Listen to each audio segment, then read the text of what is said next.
And welcome back. It is Sunday sit-down time. With us now is Mizzou's wrestling coach, Brian Smith. I'm pretty sure you're the longest tenured coach at Mizzou right now. Is that correct? Yeah, if I have to admit that, yes. Been here forever, but done a great job with the wrestling program. Just finished up the regular season. I know it wasn't probably the ending you wanted with a loss to Iowa State, but a close loss to the 5th-ranked team in the country. Now you're through your first season back in the Big 12. So how you feeling? You know, it was a good experience coming back, and it was good for our young team. You know, I think we start 7 or 8 freshmen and sophomores, so out of 10 weights. So with the competition you get in the Big 12, it was a really interesting year, and we were good and sometimes bad, but I think it was a good experience to prepare us for the Big 12 tournament, which is going to be a very, very tough tournament. I think 4 or 5 teams can win it, so it's going to be exciting. Well, you guys finished 8-2 in the first season back in the Big 12. We saw the atmospheres that you guys had at the Heritage Center. Was it everything you just kind of hoped it would be to return back? Well, I heard a lot from fans over the 9 years that we weren't in the Big 12 saying, you got to get back in the Big 12. So when we did move back, I said our fan base better show up that we did this, and they did. The atmosphere for the Oklahoma State, the Virginia Tech earlier in the year, and then this last match with Iowa State was very, very exciting for our team, and just how young they are and to get to experience that. And it's good for recruiting, too. We had a lot of recruits in, too. So having that atmosphere with the place electric like that is fun. Well, we've mentioned the Big 12 Championships coming up. March 5th and 6th in Tulsa, Oklahoma. The last time you guys were in the Big 12, you won the whole thing. Yeah. That was here in Columbia, 2012. 2012. The spring of long time ago. So, to get 2 in a row, what would that mean, and how do you guys get that done? It would be 11 straight conference championships, too. It would be a great thing for the program, and it's definitely our goal from the beginning of the season is to get out there and win a conference championship. But also, it would mean a lot to the program, but also qualifying 10 guys to the Nationals would be a great thing, because that's how we qualify for NCAA, so that's important. But yeah, with Okie State and Iowa State and all the teams that are favored to, be in the hunt for it, it's fun to be in that.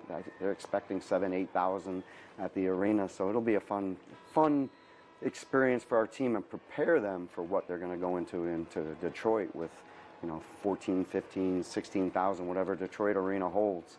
It'll be a crazy atmosphere there, so this will be good for our young team to experience this Big 12 tournament before the Nationals.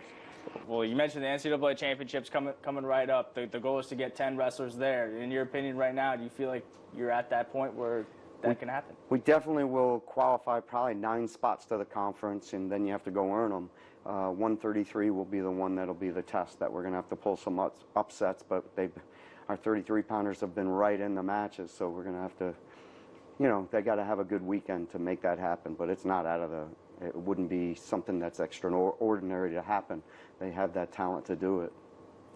Well, Brock Mahler is the former Tolton star and All-American for you guys, isn't wrestling this year. Can you shed a little light into why he's not wrestling, and will he be back for one final year next year? He has 2 years left. 2 years. So he will have 2 years, and he was going into, with the COVID year, he had the extra year, and with Josh Edmond, Alan Hart, and Brock, all in 3 guys in the 2 weights, we looked at Josh is from Detroit. Josh could have redshirted this year, who's going 49, but the Nationals are in his hometown, so I went to Brock and said he can redshirt the following year, and he'll go back down to 41 after Alan graduates next year.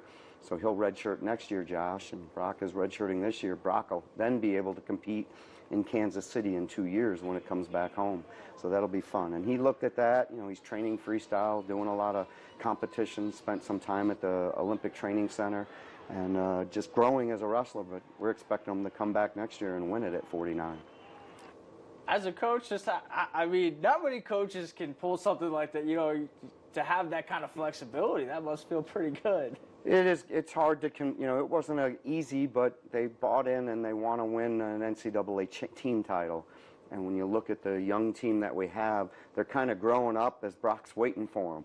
So that's how I approached it with them. And he also wants to be a coach. And I said this year, while you're still competing in freestyle, he can be in the room and develop as a coach. And I He's kind of been listening to the coaching staff, you know, being a part of it, traveled with us a couple times. So it's been a really good year for him to mature and see the other side of it, and I think it makes you a better wrestler. Well, did you enjoy the high school wrestling out at the Hearn Center? I love it. Yeah. When it's back in the Mizzou Arena and, you know, seeing the 10, 12,000 people in the Mizzou Arena, the atmosphere, you know, the 5 mats in the finals with the girls in the center. It's just an unbelievable experience, and Mid-Missouri did some damage that was fun to see. It makes my life easier if I can keep some local kids home. So it's just great to see, but just the level of competition and how great the state of Missouri is now in wrestling and how it continues to get better. So it's, you look at our lineup, about 50-60% of our lineup is from the in-state kids, so I'm not going to miss that tournament. I love it. Well, Coach, a lot of the big reason for all that the high school success is because they have a great program to look up to. So I appreciate you coming on the show, and good luck at the Big 12 Championships and the upcoming NCAAs. Thank you. All right, we'll be right back after this.